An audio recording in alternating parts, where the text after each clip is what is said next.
country and we the people on UST Party Radio. Welcome to UST Party Radio, God, Country, and We the People, with Bill Gruber and Kaz Taylor. And I got to tell you, it's kind of exciting to launch into this, and I know that there's a tremendous movement throughout the country called Tea Party. It is. And we're just going to kind of come alongside a lot of this and join in. We don't know a whole bunch about politics or government. We admit that. Yeah.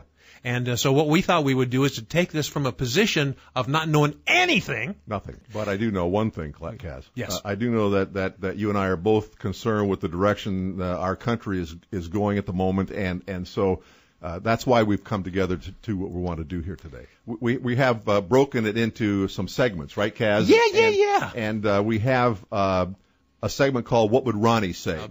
We're going to bring on a guy named Frank Sheldon, who's a minister, but he does impersonations, and he's spot on with Ronald Reagan. With all the troubles that we face today, it's time to ask, what would Ronnie say? With all the troubles that we face today, what would Ronnie say? There you go again. So, President Reagan, what would you do differently in Congress today?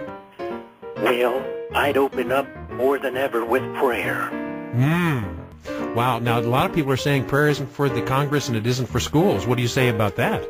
Well, God always blessed America. God was here before America, and to our demise, if we don't seek God, God will be here with or without America. Oh, my goodness. My goodness. A lot of things are going on in this world, Ronald, and I wish you were here. We have two people right now that are really knowledgeable in not only the Constitution, but the life and lifestyle of our founding fathers. You've got Bill Federer, and he's the president of Amerisearch Incorporated, a publishing company. He does the American Minute throughout the United States. You know, we're a Judeo-Christian country. Yes. And whether you like it or not, and whether it's politically correct or not, I don't care. That's how the Constitution was founded, and we're going to draw attention to that. Some of these things have been shuffled away or stuck under a carpet somewhere. They need to be brought to the forefront so that Americans can stand for what they know to stand for. It's called freedom. So, Bill Federer. Well, first of all, the colonies were started. The Spanish had the gold that they were taking from the Caribbean back to Spain, and the British had privateers who were pirates who were attacking, and they set up a Port Royal there in Jamaica as sort of a refueling spot for their piracy. That's when the Virginia colony began to get formed, and a lot of the settlers thought, this is just going to be another haven for the British privateers, and so there was a little confusion there at first, but then they decided to actually turn it into a colony, and it was Anglican, and it was established Anglican. Establishment meant three things: mandatory membership, mandatory taxes, and you couldn't hold public office unless you were an Anglican.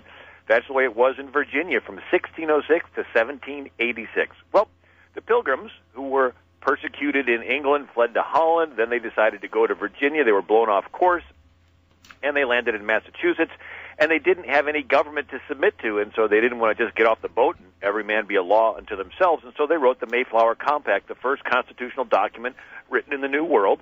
And they basically drew upon their little pastor, John Robinson's New Testament model that everybody fasts and prays and then votes. And that's why the Mayflower Compact is such a historical document. It says, we mutually covenant ourselves together in the presence of God to form a civil body politic and agree to render all due submission to the laws that we pass. And that became a blueprint for the other colonies and eventually a blueprint for the U.S. Constitution, where it's we, the people. We're granting ourselves permission. It's not the monarch of England. And a little side note, I've read through every of the colonial charters and every state constitution, and I found something interesting, that every colony was started by a different Christian denomination.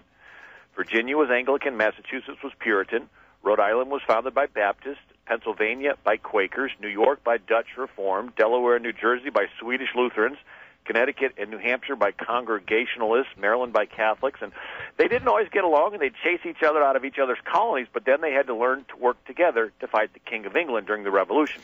You know, Kaz, now that we have constitutional lawyer Michael Connolly with us, it's time to launch an ongoing but really stupid feature of our UST Party radio show. Really, really stupid questions.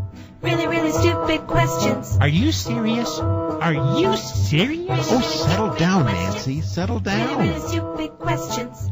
Really stupid questions. Not long ago, Nancy Pelosi was questioned by a reporter, and the reporter said, Speaker of the House Pelosi, would you say there's any part of the of the health care bill that is unconstitutional? What? And her comment was, "Are you serious? Are you serious?" And you know, my listening friend, it's okay to ask what some people may think are really, really stupid questions, because we have really, really smart people to give you the answers. Michael Connolly is one of those people that actually read through the health care bill. It's a multitude of pages. Michael, 2,000 pages, is that correct? You actually sat down, lit up a fire in the fireplace, sat down, grabbed a cup of coffee, and read this thing? Well, actually, I grabbed some scotch because I figured I would need that more than coffee. They don't expect the American people to read it. Well, and when one of us does or some of us do, it really screws things up for them. So it may not be totally dead, but what are some of the unconstitutional issues there that rise to the surface in your mind? Well, there are ongoing efforts to resurrect this, and the primary problem I have with this would take away rights that are left to the people and to the states under the 10th Amendment to the Constitution, which says specifically the power is not delegated to the United States by the Constitution nor prohibited by it to the states, are reserved to the states respectively or to the people. This would amount to a massive transfer of power, first of all, from Congress to the executive branch, because Congress basically gives the president and a few appointees authority to take complete control of health care in this country. But the thing is, Congress doesn't have the right to do that in the first place.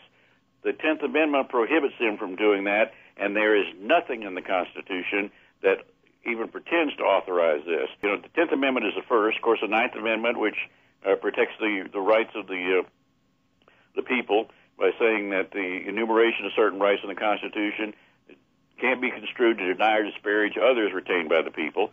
Then you got the Fourth Amendment, which is involved because they're basically going to have instant access to your medical records and your private financial records without search warrants or anything that's called for in the Fourth Amendment. And in the Fifth Amendment, they're going to deny people due process. They call it a tax, but basically if you don't get the health insurance they want you to, the government wants you to, you can be fined. If you don't pay the fine, you can go to jail. You're going to recognize the name of our next guest. And this person will be an ongoing contributor. Here we go. Gentlemen, it's time for Mutterings. Mutterings? Yes, Mutterings with Jimmy Valentine. Ladies and gentlemen, the U.S. Tea Party Radio is pleased to introduce ongoing contributor, radio producer, talk show host, and a proponent of conservative values, mayor of Dehesa Valley and the publisher of the Dehesa Valley Gazette, none other than your very own favorite, Jimmy Valentine. Jimmy, I've been a fan of yours for a lot of years and really appreciate the contribution you've made to radio in this market. Well, you're a gentleman. To do what we want to do, we have to get out of the parks with our signs and into the ballots. And I think we have to reach some common goals.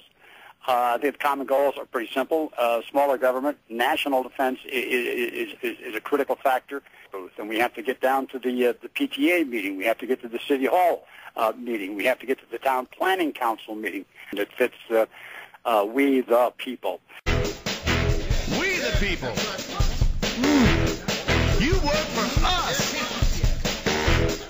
We hired you. Yeah. Now we're going to fire you. I like it. Sing it, Kaz. Ride my pony all across the nation. Get up and vote. Yeah. People. You know, LaDonna Curzon is the host of the producer of the Sarah Palin radio show. And LaDonna, I want you to join us on this show and give us some input, because you spent some time in Nashville and you saw the National Tea Party Convention. You not only more than saw it, you experienced it, didn't you?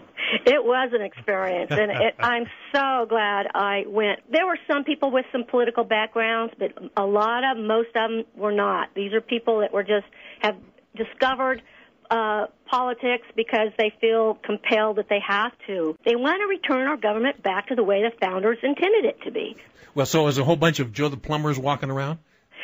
Joe the Plumbers and Joan the Hairdressers. Exactly. We're running out of time. Went very fast, Kaz. It did. Catch us, US Tea Party Radio live on Thursdays or in the archives as we broadcast from WSRadio.com, the worldwide leader in Internet talk.